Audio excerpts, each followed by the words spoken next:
So Eleni and I have come to Athens to see some family and sort out a couple of little things we need to do. Say hi, Eleni.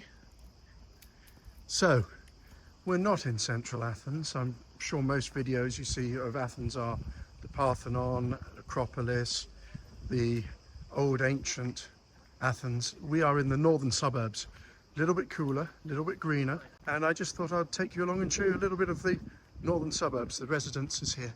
You can see a mix of apartments here, an old house. This is what you used to get in Athens many years ago, now replaced by these apartment blocks mainly.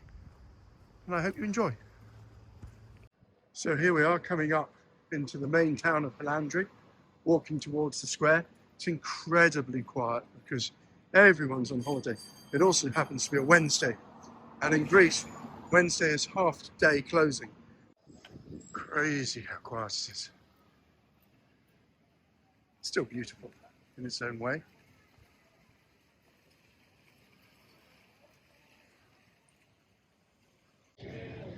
So here with the trees and the closer buildings, it's a bit cooler, offers some shade and respite from the sun. Typical as every high street or a phone shop. But Halandri is a destination for Athenians in Athens. A Saturday afternoon out, Saturday morning out, or an evening. It has a good bar and nightlife as well. Here we have a very traditional Greek bakery selling all sorts of things: chouropita, spanakopita, soureki, everything baked fresh every day. In Greece, they have a Greek alternative to McDonald's, which is known as Goodies. I'm sure it's probably quite nice, but my daughter refers to it as rat burger. But I'm sure it's fine. I think everything in there is pre-frozen though. And then the major beauty shop is Hondos Center, which is famous in Greece. Hondos is a beauty paradise, at least for some of us, about 50% of the population. The rest of us just kill time in here, hoping that we're not too long. The good thing about shopping in August is that everything's on sale because there aren't any customers.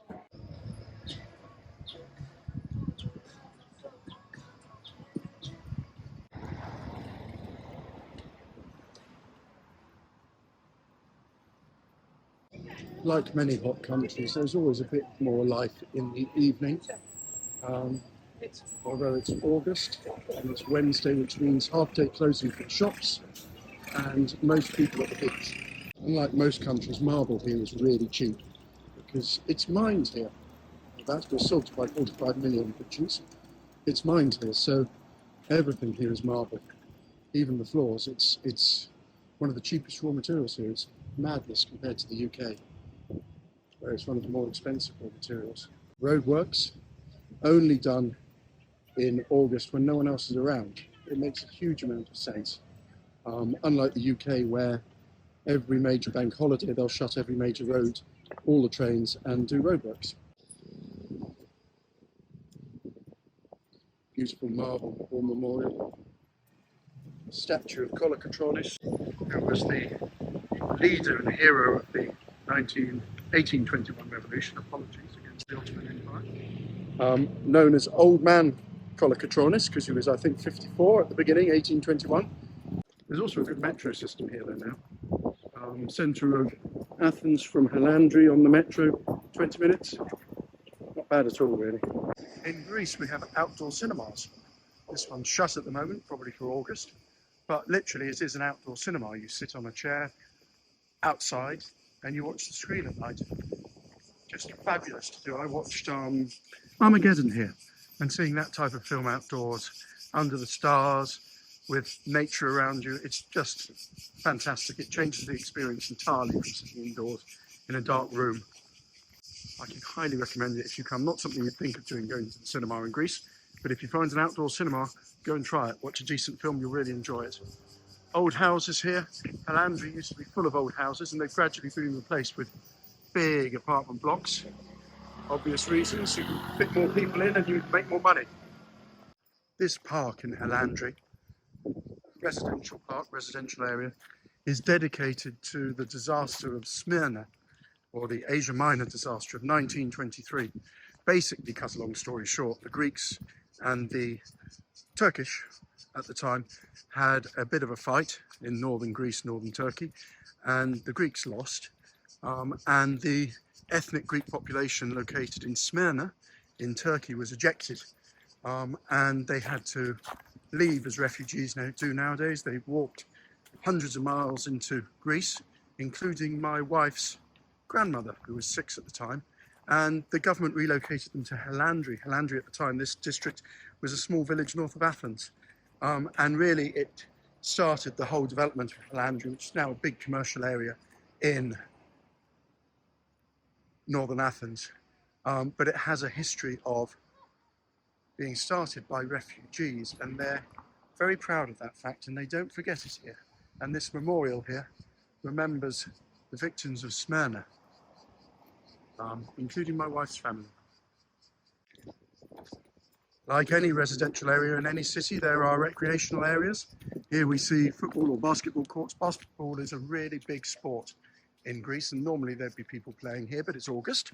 Everyone's away, I keep saying it. It's amazingly quiet. But Greece is probably one of the best nations at basketball in Europe. They've won silver Olympic medals. They have played the US in the Olympic finals before, and they've won Eurobasket several times. So basketball, football, water polo, funnily enough, as well. Very big sports here. If anyone wonders what all these big trees are, the really big ones are eucalyptus. Not great wood out of eucalyptus, usually used to make pallets and things like that. But they grow really quickly. They can reach maturity in 30, 40 years, no problems. Have to be cut regularly, really, maintained. The wood, as I said, is no quality. It's like anything, the slower it grows, the better the quality. In Astros, some of our friends were telling us that this year it feels a little bit quieter, maybe because some Athenians in particular have gone to the islands because they haven't been able to for the last couple of years for obvious reasons, the pandemic mainly, but also because of the stretch on finances that people are feeling at the moment. Petrol, energy, etc. has all gone up here just as it has across Europe. Petrol, on the other hand, has come down about 30 cents a litre in the last couple of months, so it's a little bit more bearable. It's about 1.93 a litre at the moment, which is still terrible, but it was 2.30 at one stage, so it's not so bad. Better than it was. And here, just to finish our little tour in northern Athens, we have a primary school. This land was gifted to the council by a benefactor maybe 50 years ago, on condition that it was only ever used as a primary school, which was very sensible because otherwise they would have built apartment blocks on it by now. It's extremely valuable land given where it's located. Very nice little school though. I hope you've enjoyed my little tour. Endured even, possibly. But anyway, just wanted to show you northern Athens and the suburbs here, where perhaps tourists don't normally come. The centre of Athens will be packed this time of year. Please subscribe, please like, and I'll continue to show you Greece and other places I live.